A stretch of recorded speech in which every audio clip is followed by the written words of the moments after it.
Welcome to another episode of Sideline Sanity with me, Michelle Tafoya, sponsored by Legacy Precious Metals. There has never been a better time to invest in precious metals. So go to legacypminvestments.com, legacypminvestments.com.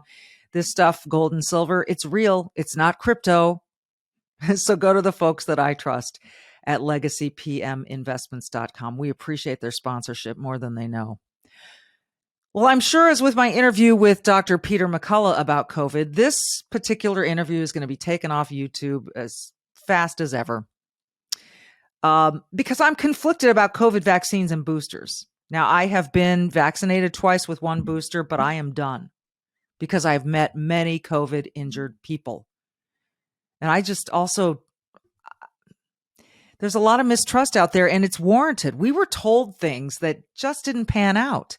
We were told the vaccine would stop the virus dead in its tracks, that it would prevent you from going to the hospital, and that it would ensure that you would not die. Well, it didn't stop the virus dead in its tracks, did it? No, people are still getting boosted and still getting COVID. And by the way, how could such sweeping conclusions, declarations about this vaccine and what it could and couldn't accomplish be made in such a short period of time? Speaking of short period of time, there are a lot of questions about how quickly this vaccine was pushed onto the market. Again, we've seen people who get multiple shots say, oh, thank goodness, because I have COVID now, and it would have been a whole lot worse if I hadn't gotten my booster. How can you say that? How can you know that? That's an impossible claim to make. And that brings us to today's guest, Dr. Jessica Rose. Her credentials, she is postdoctoral in biochemistry, postdoctoral in molecular biology, PhD in computational biology, a master's in medicine, immunology, and a BS in applied mathematics. You can find her at jessicasuniverse.com. She is devoting her time to informing people that COVID vaccines are not the safe and effective mechanisms we were led to believe that they are. Now, we ran into a few technical issues while recording this. We've done our best to clean it up and give you our best version of this podcast with Dr. Jessica Rose. For nearly 3 decades, she's reported the action from the sidelines. She started very young. She's covered the NBA, NFL, Olympics, and the college football and basketball national championships. And now, during these insane times in our world, Michelle Tafoya thinks we need a serious dose of sanity. This is Sideline Sanity with your host, one of the sanest people on planet Earth, Michelle Tafoya.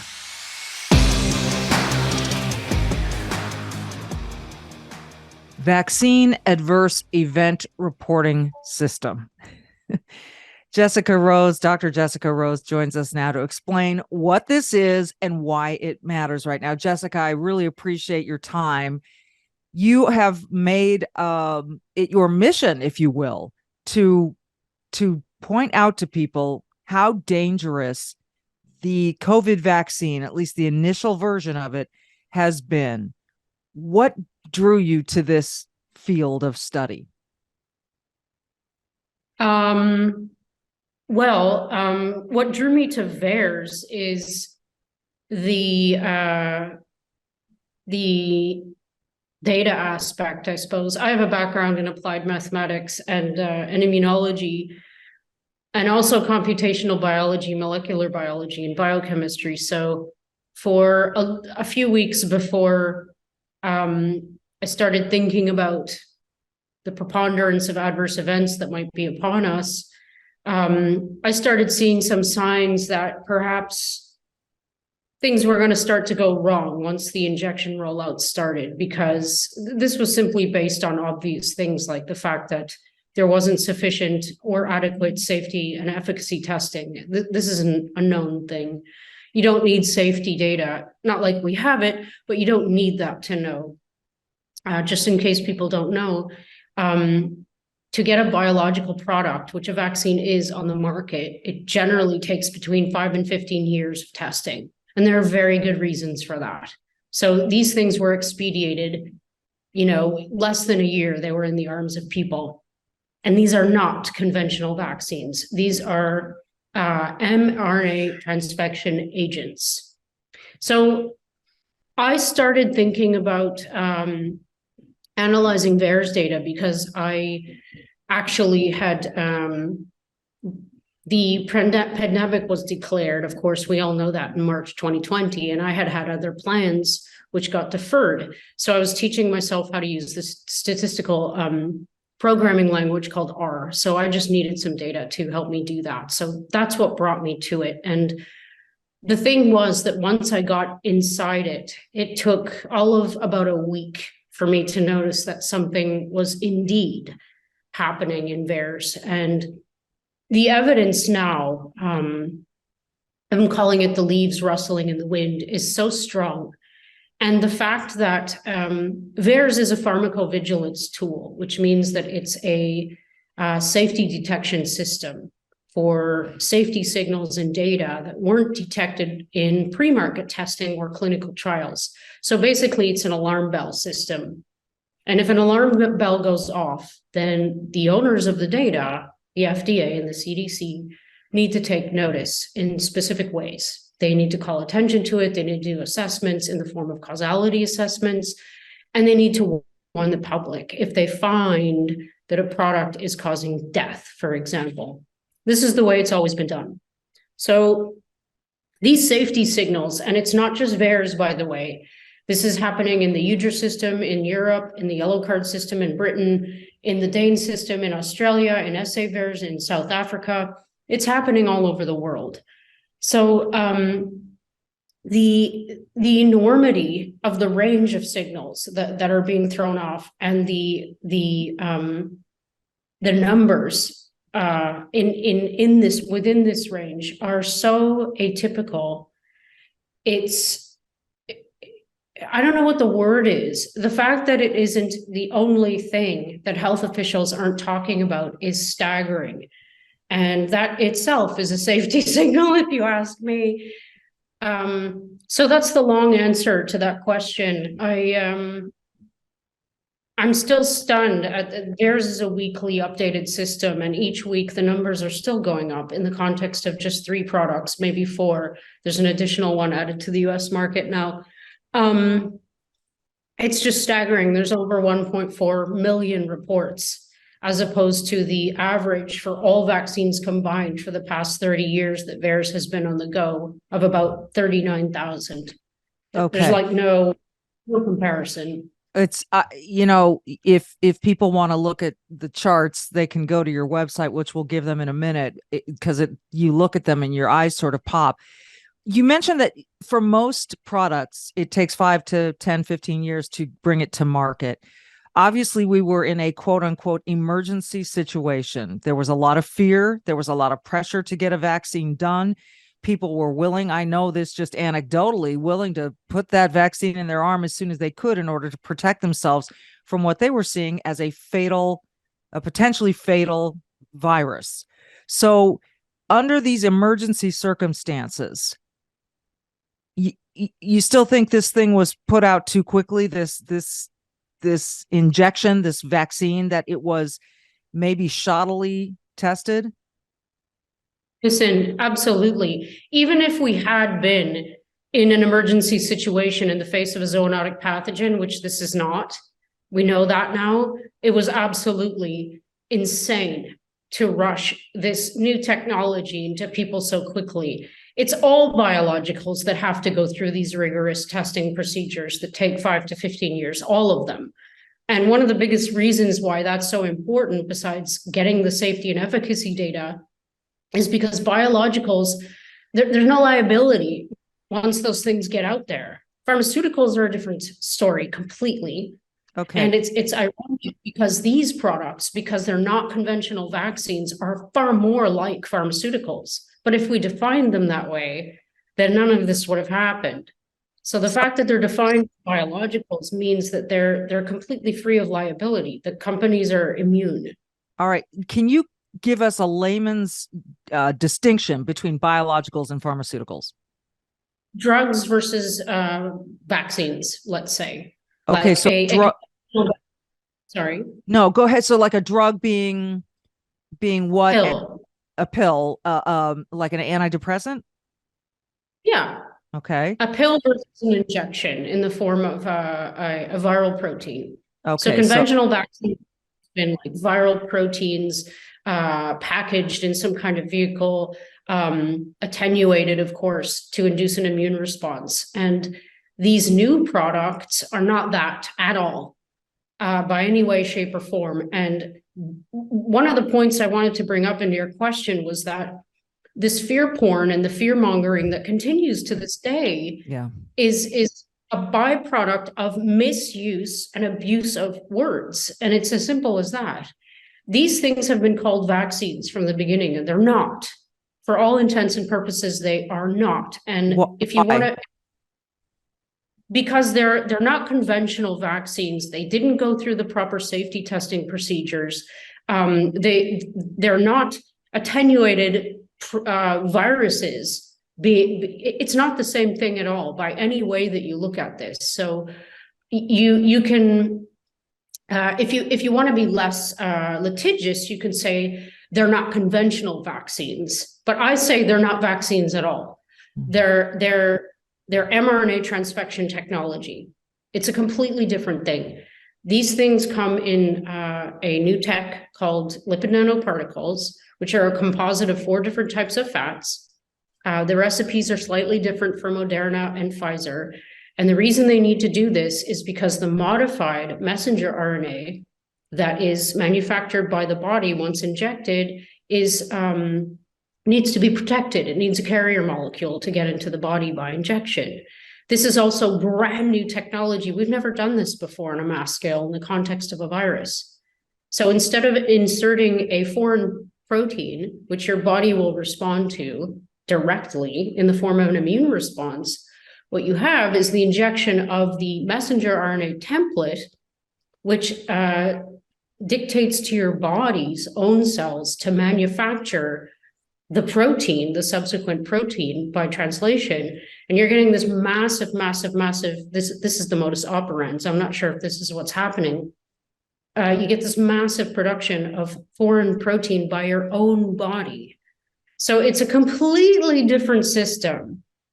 And vaccination always implies inoculation. And, pardon me. And again, I'd argue that that's not what's going on here. It's definitely not only what's going on here in the context of these programs. Again, for dopes like me, define inoculation. So when you get the original vaccination or inoculation involved the scabs from infected people who had smallpox, for example. And if you can blow these up someone's nose, or you can rub the pus on someone's skin, or you can inject it. And then the inoculant induces this immune response. So it's the implication that you're getting the T cell and B cell mediated immunity. I'm getting too technical here, but anyway, it's in like inducing an immune response for the purpose of inducing an immune response, such that when you meet the real virus in life, you don't get sick or you don't die. So there aren't really other horrific immunomodulatory effects like seems to be the case with these new products. So, well, the one word people are, hearing quite a bit is myocarditis. What have you seen in terms of the data that suggests this is definitely attributable to the vaccine? So I penned a paper over a year ago with Peter McCullough, who's a world-renowned cardiologist. All I did was go into VAERS and I pulled out all the myocarditis reports and I compared them to the previous years with all the other vaccines combined into the background rates of myocarditis in 12 to 15-year-olds. And what I found back then was a 19 times higher reporting rate above background of myocarditis in young boys in VAERS. It was very, very clear. The CDC and the FDA have fessed up to this. They acknowledge that there's a proclivity for myocarditis in young boys in the context of these products. However, it's always in conjunction with an underplaying of the seriousness. They refer to it as mild and transient, and it is neither of these things. Myocarditis is scarring of the myocardium, which basically means your heart can't beat as well. And so if you have this happen to you when you're young, then it's literally taking decades off your life, in my opinion. And I haven't met a cardiologist who disagrees with that. It's very serious. And the thing is, if there is a suspected association, let's not even call it causation, let's call it association between myocarditis in young children and these shots, and these children don't need these shots because this is not a deadly pathogen, then they should not, by any sense of the word, be required to get these shots. It's just ludicrous to me. Yeah. The risk is so much in the benefit. That's always been the question around this whole pandemic. Have we made the cure more costly than the problem? Is this myocarditis? Is this just in that first version of the vaccine? Is it related just to that one? Like, we've had subsequent boosters, and now we've got the, God knows how many boosters they've got out there. Have they improved this shot, or would you still say that there's a risk? No, it's gotten more useless. It's still dangerous. I mean, the bivalent thing is just the original Wuhan strain, which is extinct, combined with an Omicron strain, which is also extinct. So it's like, it doesn't make any sense, but it's still dangerous. So, well, it still looks like it's dangerous from VAERS data. So, right. Yeah. And these boosters were just, it's all the same crap. I mean, the Comirnaty and the Pfizer are the same thing. The Moderna and the Pfizer are different, slightly according to their own recipes, which we don't know the complete contents of because they won't reveal them.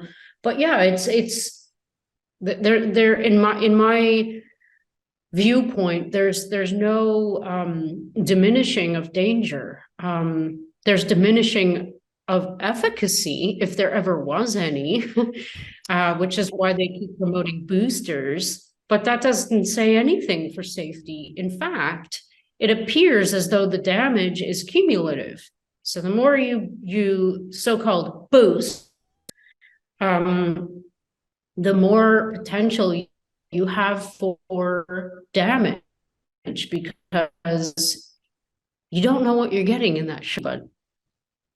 Well, I lost you. Yeah, it's interesting. You mentioned the fear porn that's out there. I want to get into that with you, and also just the reasons why we aren't getting more information presented to us, why this is not more transparent. You've been out there are voices out there, and they're shutting them down. I'm convinced, Jessica, that once this goes up on YouTube, it'll be down within a week. We'll try not to let that happen, but I'm certain that it will. Back with Jessica Rose after this.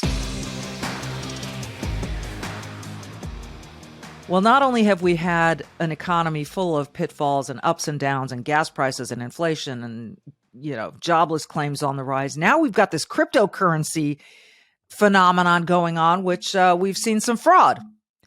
That's because, is cryptocurrency, I mean, can you touch and feel it? What you can touch and feel is gold and silver.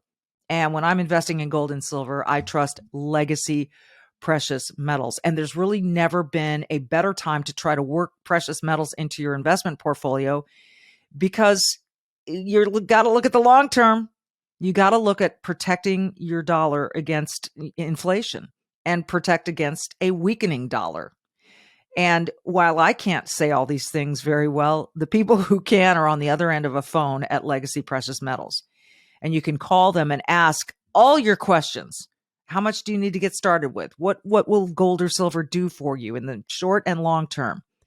I promise you, if you call them, you'll get all your questions answered. They're at 866-528-1903.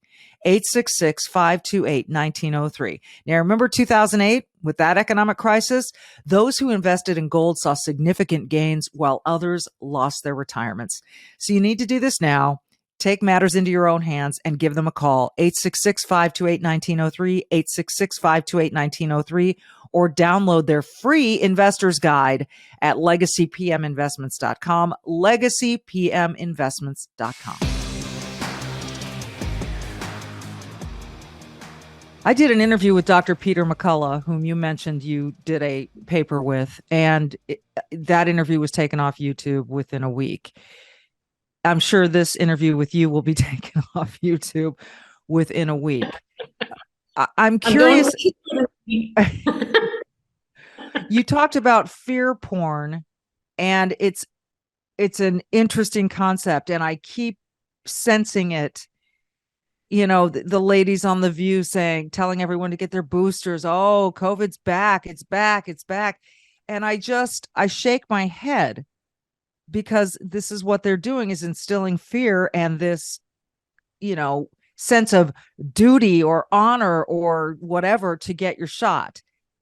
When we see a strain now of COVID potentially returning, what concerns you the most? The continued abuse of people and the continued predation on goodwill. I'm not afraid of any virus. I'm not. I never have been. Not never, but within 2 weeks, I stopped being concerned. Why? Originally, because of my background. Because when I originally heard the word zoonotic pathogen, I know what that means, and that's scary. Of the policymakers and the officials and the militants that I was seeing, that this had nothing to do with protecting people from a virus. This had to do with controlling the people.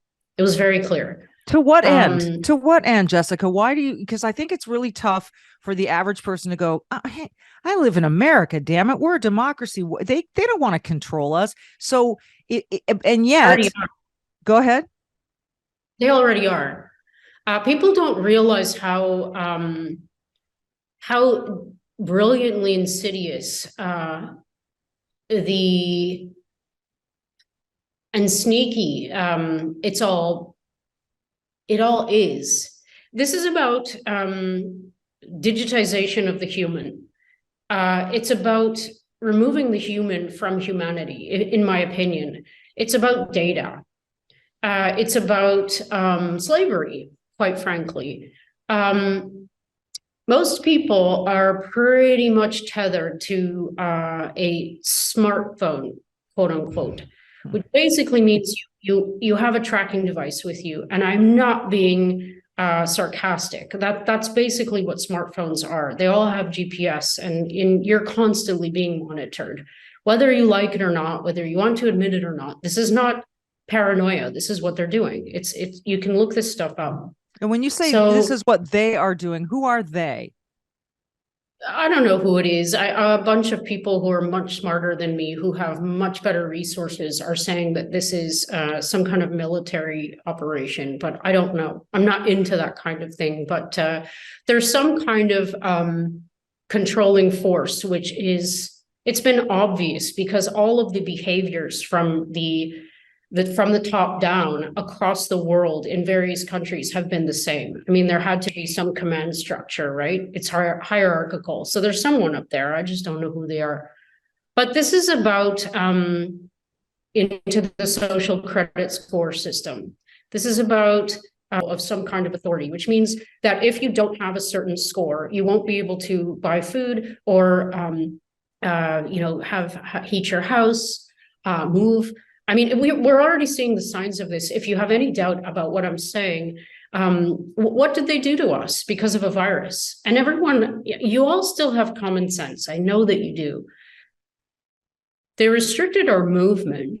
A lot of us loved or lost this. Believe me when I say that from an immunologist's point of view. There was no, and I also have an epidemiology degree. There was no justification for this. It just created a tremendous amount of loss. And I'm not just talking about economic. A lot of people died from neglect because of this. A lot of people are still dying. So the end game here, in my opinion, is is the digitization, and you have to control people. I think a lot of it also was part of an ongoing observational experiment to see how and who would conform to being told what to do. I was stunned, absolutely stunned, and I still am, at the number of people who, without question, handed over their rights. Mm. Now, you mentioned something really important about one of the coercive techniques, which was preying on people's sense of goodwill by saying that you're doing duty to your other fellow beings, to your family, stop killing grandma, all this nonsense. What about the duty to yourself? What about your inalienable rights as a being? What about your right to live, right to move? You don't answer to any authority but yourself, and perhaps to God, if you believe in that kind of thing, or Mother Nature, whatever. You have a duty to yourself. I just want to remind everyone, not to this weird idea of, humanity or society, not even your family. Your family would much rather that you did good by you and took care of you so that you could be a better member of your family and of society. This is how we're going to build a better species, by taking care of ourselves first. Do not bow to any authority. I know how hard this is because I've gone through this exercise myself in the last 2 years. You don't even really need to be paying taxes. I'm not going to go there because there are a lot of people who cover this stuff. But I want everyone to think, really think about what they're entitled to as a living being. You do not have to get injected with anything to walk through the world. If there's a dangerous pathogen, you get to decide how you want to encounter that dangerous pathogen. You don't have to be guilted into doing anything that you don't feel comfortable doing. You can face that thing head on, and your immune system will probably be more than capable of protecting you against that. I know someone's going to hear what you just said, and they're going to say, yeah, but I have cancer. And I would like to live a little longer. To which you would say? It's irrespective of these experimental injections. And in fact, I just said this in an interview, the people that have been preyed upon the most, immunocompromised people with cancer, et cetera, people who are actually on the exclusion criteria list of the clinical trials have been pushed to get these shots because they're going to protect them, quote unquote. And what the data is showing is that these are the very people, especially people with an autoimmune condition, who should absolutely not get these shots because they're making conditions that exist worse. There are so many reports of cancer coming out of remission following in temporal proximity to getting these shots. There are so many accounts of autoimmune diseases coming back to life. There's actually a film I saw, not recently, but that talked about endometriosis, and a paper came out subsequently that provided very strong evidence for the fact that endometriosis in women got way worse after these shots. So the evidence is coming in the form of data, case studies, peer-reviewed studies, etc. And this is the data that I was talking about that wasn't collected before because we were rushed into this. Yeah. Yeah, go ahead. No, before we finish up here, one of the things that really has been disturbing to me or alarming is that when people have gotten COVID and gotten through it and had then therefore natural immunity, they were still pushed to get the vaccine and the boosters and the rest. Why? It's a part of the insane narrative. It doesn't make sense. They used words like herd immunity, which was all a sham. This has nothing to do with herd immunity. And if people actually and I'm not putting this on the people, no one should have to know what the frick herd immunity is, but it was all a sham. Because if this was about herd immunity, they wouldn't have been pushing injecting all the kids. They wouldn't have been pushing injecting every single human being in the middle of this. It's nonsense. We've never, ever done that before. And I hear the people saying, well, this is different. No, it's not. It's a coronavirus. And most of us probably had cross immunity anyway, because it's a coronavirus. Kids are protected. They weren't even having symptoms, let alone dying. So this has been and always has been about one thing. We need to protect the vulnerable. That would be the elderly and perhaps the infirm. We also needed to use repurposed drugs. It's been long since established by a plethora of very distinguished doctors with long careers that there are a number of repurposed drugs that work very well at preventing people from even getting to the hospital with COVID, let alone dying from it. And this has all been suppressed. And that's a whole other hour of talking. Yeah. What, before I let you go, Jessica, what gives you hope that your work and the work of others will somehow get enough daylight, get enough legitimacy behind it to stop this madness that you talk about? Talking to you, talking to at least one person like you every day, getting amazing feedback. The ball is rolling and the numbers are growing. Unfortunately, the body count's still going up, and that's not going to slow down. But that's a part of this. I mean, guys, if we're gonna keep repeating these mistakes of the past, we're gonna have to keep learning our lessons. And this is probably one of the biggest mess ups that we've put ourselves in ever. But I am optimistic. I'm an eternal optimist, and I'm very, very grateful to be among such incredible creative humans. There's so many. That's another thing everyone needs to know. This isn't my opinion. This is a fact. There are so many more people who think like you than you realize. So, like, just talk. Yeah. That's the most important thing everyone can do. Talk. And if someone shuts you down, try someone else. Just keep talking. It's a great piece of advice. You were on your way to becoming a professional surfer before the pandemic hit. Is that still in your future plans?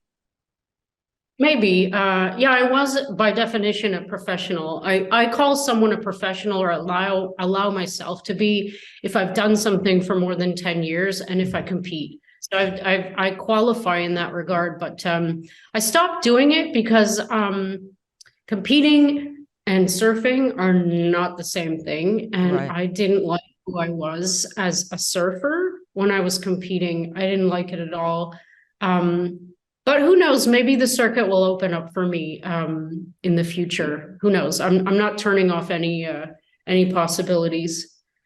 Well, I'm wishing you some great waves in your future, non-competitive waves. And I really appreciate your voice on this and your opinions and the facts that you've unearthed. The website where people can follow you, give it to us one more time. Actually, we haven't done it yet. So it's jessicasuniverse.com. And this is where you can find all my interviews. There's a lot of them. It's amazing. I'm stunned that anyone wants to talk to me, let alone so many people, but so be it. VAERS updates, which is weekly, some analysis, but I also have Substacks, which is where you're going to find the most interesting stuff. I'm writing one now about a paper that came out that says, it's an investigation rather, that claims that the COVID shots don't increase the risk of shingles, which I think is absolute rubbish. So I'm writing a Substack to explain to people why I think that's rubbish. So that's jessicar.substack.com. And I also have jessica5b3.substack.com. You don't have to pay for anything that I write ever. If you want to, you can, but it's always free. So those are the good sources of information from this chickie. You can start your journey at jessicasuniverse.com. Jessica Rose, thank you so much for your time and your thoughtfulness and your commitment to this. We really appreciate you. This has been Sideline Sanity.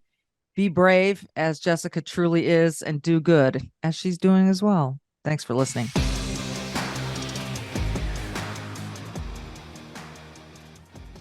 Happy to talk once again with Charles Thorngren, the CEO of Legacy Precious Metals.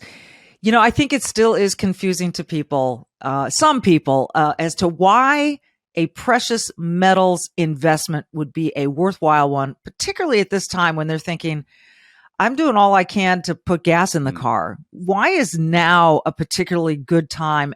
And we'll go from there to how small of an investment is worthwhile for someone. You know, a great question. And I think the importance of why really comes into the fact that we have to save for ourselves, whether it's a little here, a little there, whether it's making it a plan and putting out so much a paycheck, whether it's making sure we fund our retirement account. We have to realize we are responsible for ourselves in the long run. You mean that no one else is going to ride up and save us, you know, on some white steed? It ain't going to happen. It ain't going to happen. You know, and anyone who's promising to do that is getting ready to take advantage of you in some form or fashion. Yeah. And so if I'm an investor, a potential investor, and I'm looking at Legacy Precious Metals and I'm saying to myself, yeah, I this sounds smart. I don't have a lot to spend. What would you tell that person? I would say, do what you can. If you never start, you never get there. So the most important step you can take is saying, I'm going to take care of myself and my family. I'm going to make it a plan. I'm going to take action. I'm going to start in the way that's comfortable for me. That's the important thing. The first step is always the hardest. But once you take that first step, the second step is easier. And then you're moving. And then once you're in motion, it's hard to stop you. So that first step, most important step. I always tell people they can call and talk to an IRA expert or check out the guide that they can download for free, the investor's guide. What is the number one question that you get from people who are first-time investors? The biggest question I get is this right for me? That is the question. And that comes from everyone. So everyone's asking the same, is this right for me? And yet we're all so unique. And yet it is a sound investment for just about any portfolio, isn't it? It is. Even though we're all unique, that uniqueness is going to tailor the way we begin the investment. Okay. But we're all in the same situation. That's the one thing I think we seem to forget in today's society. Whether you agree with somebody or not, we're in this together. America is in this transition that we're in right now. We're dealing with the same issues. Some people like them, some don't. But we're all in it together, right? So the need is the same. How we prepare and how we invest is what changes from person to person. But we all have that same need. It's a great point. And again, I encourage people to just make the call, pick up the phone. That step is always the hardest. I'm not sure why that is. In any kind of effort that you make in life, whether it's weight loss or exercise or investing some way to better your life, it always seems like that first hurdle is the challenge. But when they call, who are they going to talk to? What's going to be on the other end of the line for them? Great question. You're going to speak with one of our customer representatives, and their job is not to sell you metals, right? We have a much different approach. We're going to answer all your questions. We're going to show you what options you have. And on the rare occasion, this isn't right for you, we're going to say, this probably isn't right for you. We have a gold company here, but I say it all the time. What we actually deal in is customer service. We want each and every individual that calls to get the answers they need to be able to make the decision that's right for them. And we want to do that in a way that's not pushy, that's not salesy. And that's what makes my team so special. We care about each and every caller. And we're going to show you what options you have, and then you get to make an informed decision. So don't be afraid of the phone call. It's the best thing you can do. And this is why I am so honored and I feel privileged to be sponsored by Legacy Precious Metals. They're the ones that I'm going to deal with. And I encourage you to pick up the phone, give them a call. Even easier, go check out their guide. It's a free investor's guide at legacypminvestments.com, legacypminvestments.com. But as you said, Charles, pick up the phone. You're going to talk to someone who can answer your specific questions and get get the ball rolling, get started, do something that is a long-term play for your family's benefit. Charles, it's always great to talk to you. Thank you so much. Oh, it's my pleasure. It's always great to be here.